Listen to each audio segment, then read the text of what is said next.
Yo, yo, yo, it's Goose from the Wise Wealth Discord coming back at you. We got another week ahead. Last week was something similar to the week before that. It was the gap down on Monday. We do not have that this time. We finally have some buying pressure come Monday. Some things to look out for this week, just in case it is just a lower high and it heads really lower. Fed Chair Powell testifies tomorrow, 10 a.m. I know everyone's time is different. It says right here in the block kind of what you're expecting. Usual effect more hawkish than expected is good for currencies. Obviously, currencies, if the US dollar goes up, usually stocks go down. So that's why hawkish comments wouldn't be that great for us. Um, what does he do? The testimony usually comes in two parts. First, he reads a prepared statement. Then the committee will hold a question and answer session. Since the questions are not known beforehand, they could have make for some unscripted moments. So yeah, be careful of that. It is red folder whenever he's talking because he is, the chairman. We have core CPI month over month and year over year. Wednesday as well. So Wednesday will be a pretty volatile day. Thursday we have PPI, unemployment claims, retail sales.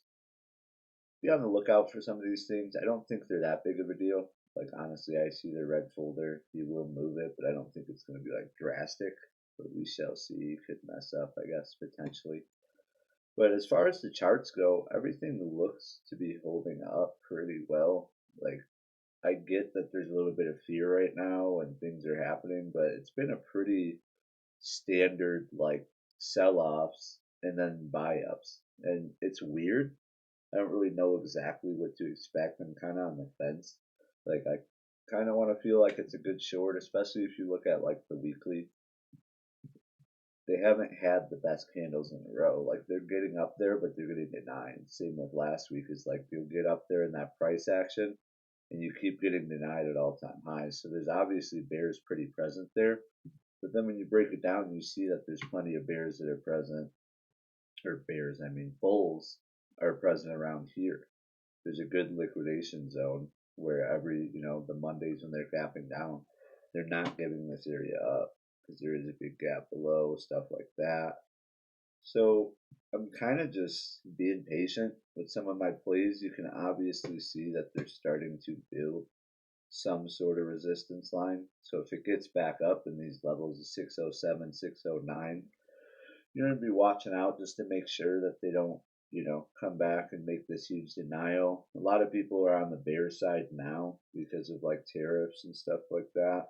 That I can't predict.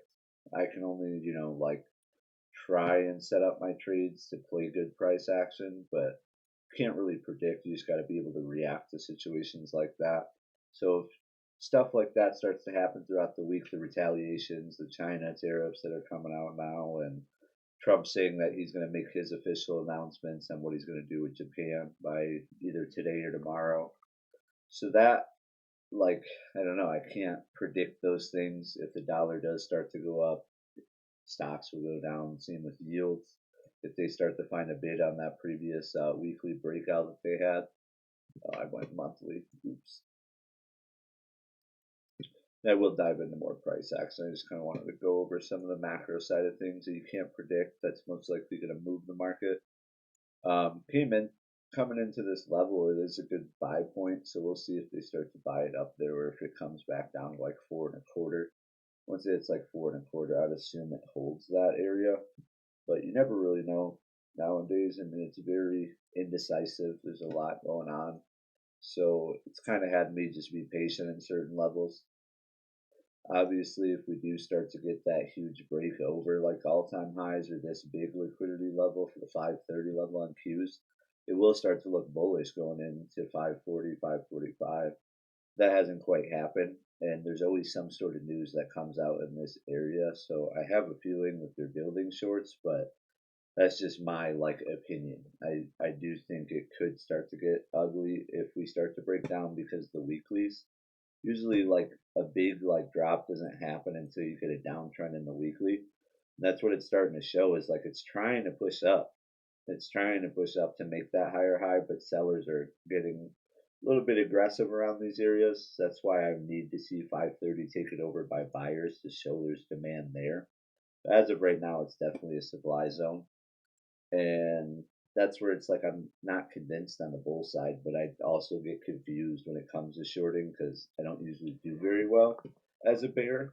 I got smoked last week when I got in around Monday or Tuesday, and it just kept inching up, inching up.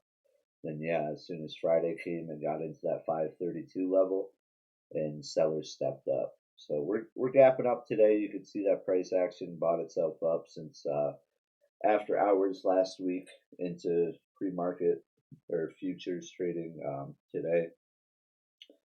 IWM, it's still chopping around. Um, Same thing where it's like you just gotta wait for the base break. It is holding these levels, that previous flag that it had. So that's a big level to hold around the 225 area. That's exactly what it came into on Friday. So you do like that as a bull. IWM is showing just like broadening out, and people, it's not just the Mag 7. So you want it to get above the 230. You can see clearly sell off, sell off, sell off, sell off. Every time it touches the 230.55 area, it hasn't been able to get over it. So now that it's basing, you get over that, and then you can start to talk to the 239s, 240s, somewhere in this area. It'll produce a move about 238, 240. I would say would be beautiful if you can get above the 230, 45. IWM is a very volatile stock, but it has its days and a few days where it would just go, go, go. And overall, like I've been posting though, I'm still kind of bullish on the IWM situation. I think it's a beautiful cup of handles thing that it's building. So when it does get up to 240, I could see it going for another leg lower.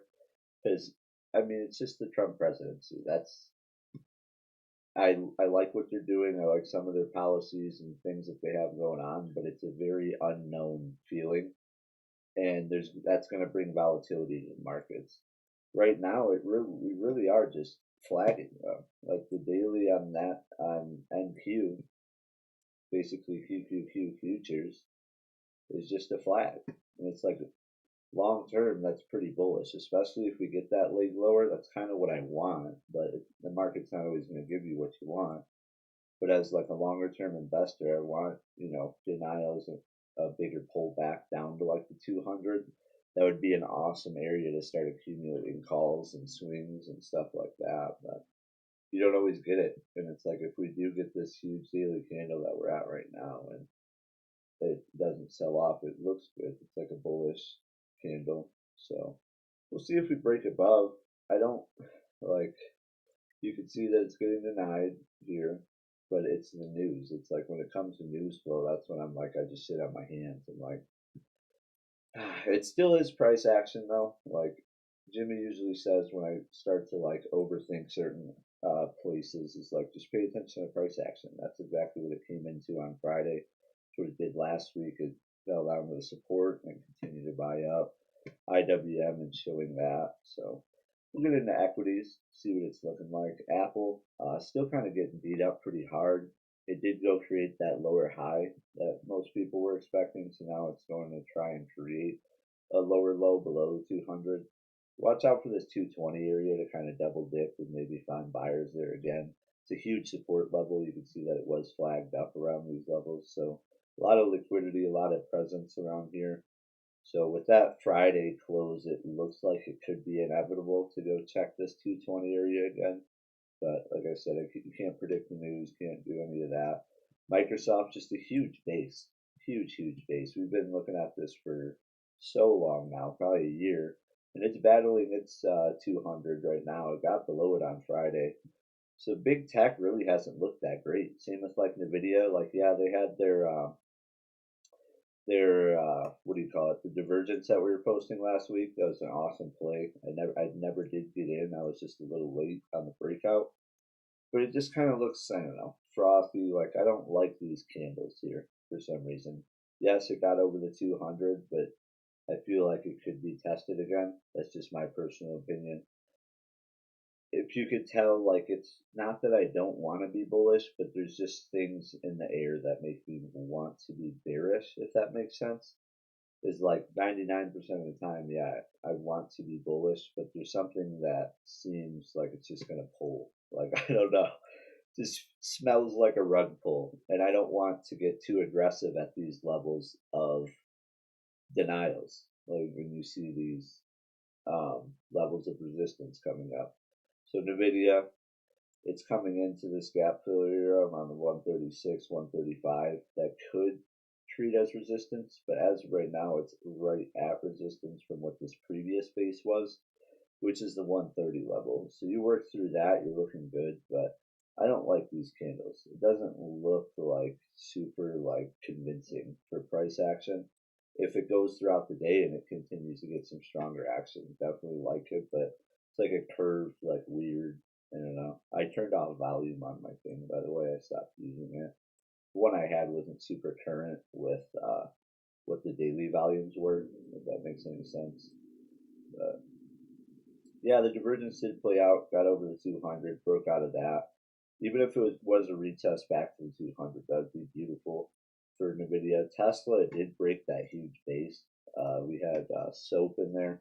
My buddy at work, he's been looking to get into Tesla, and it looks like dip buyers are just getting crushed right now. So I would be very careful. Just let it build its base out.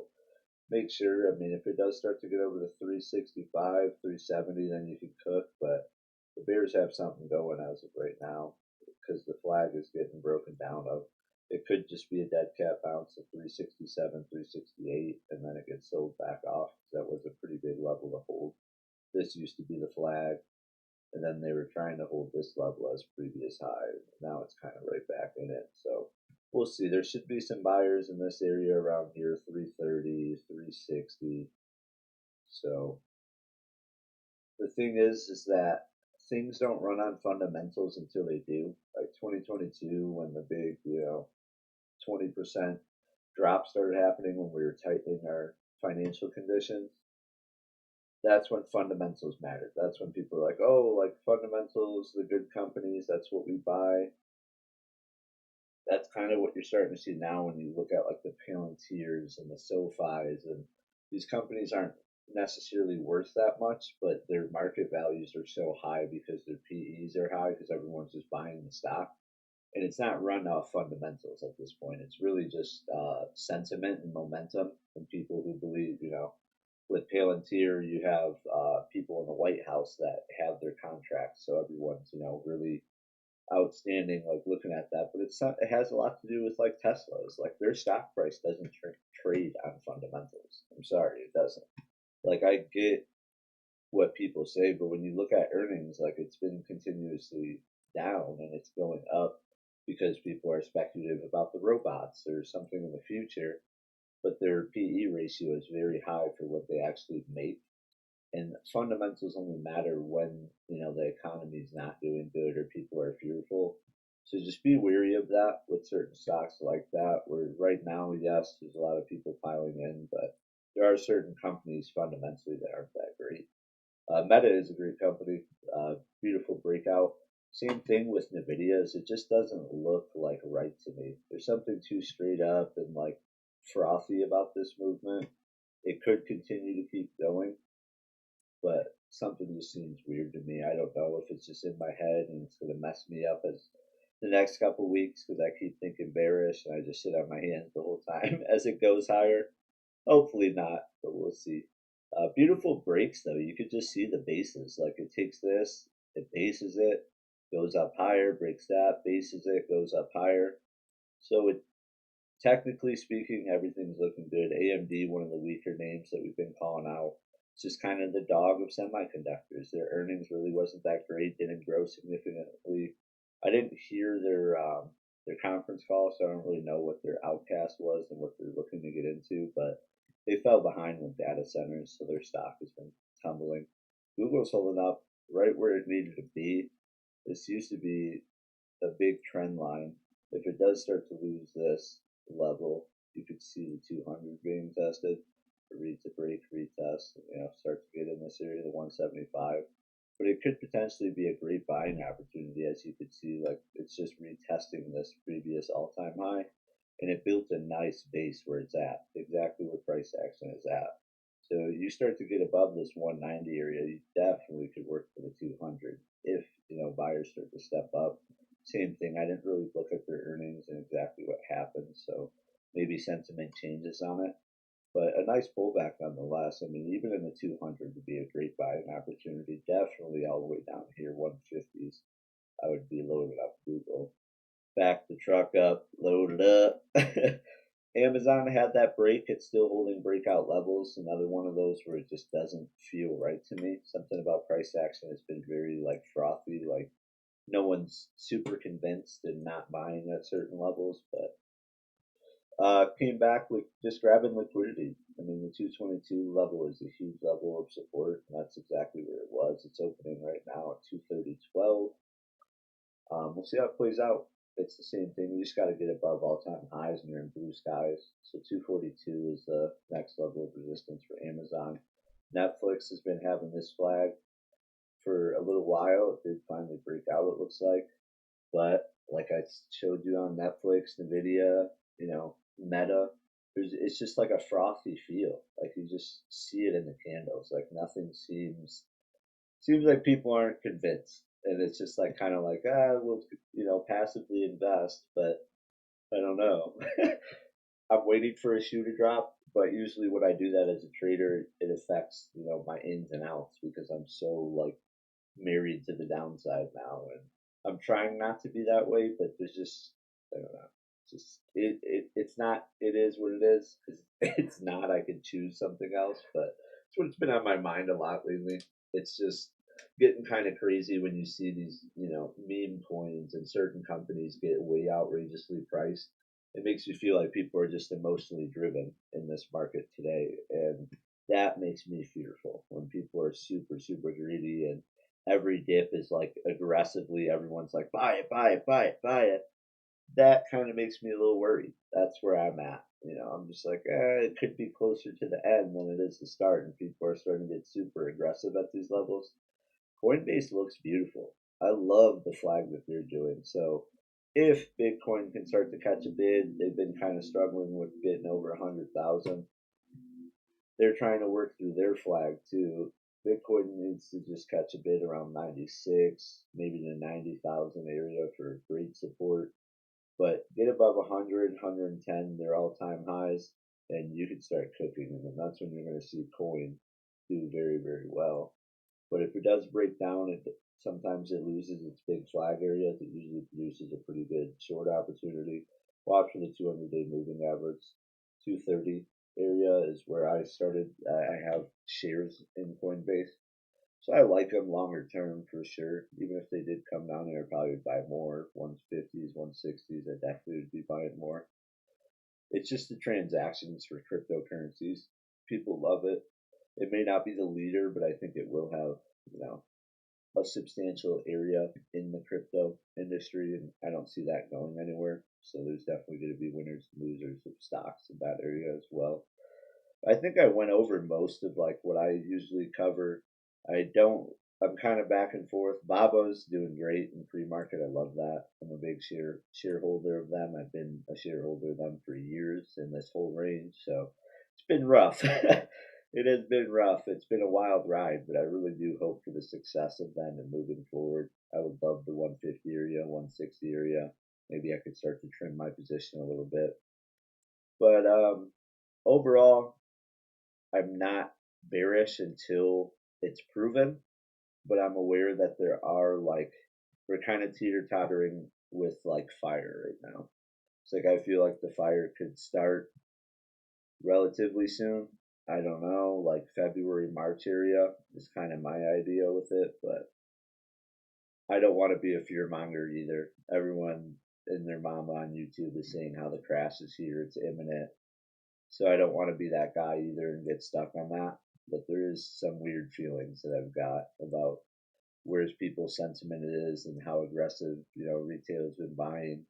Seems like they might flip the script soon and drop it. But it's just my opinion. Let's have a great week. Continue to follow price action. I showed you most of the charts and what we're looking at and where I would want to be buying or selling potentially. Just have a great week. Be careful of news out there, the tweets that come out, tariff retaliations. We shall see how all that plays out. But let's do it. Thanks, guys.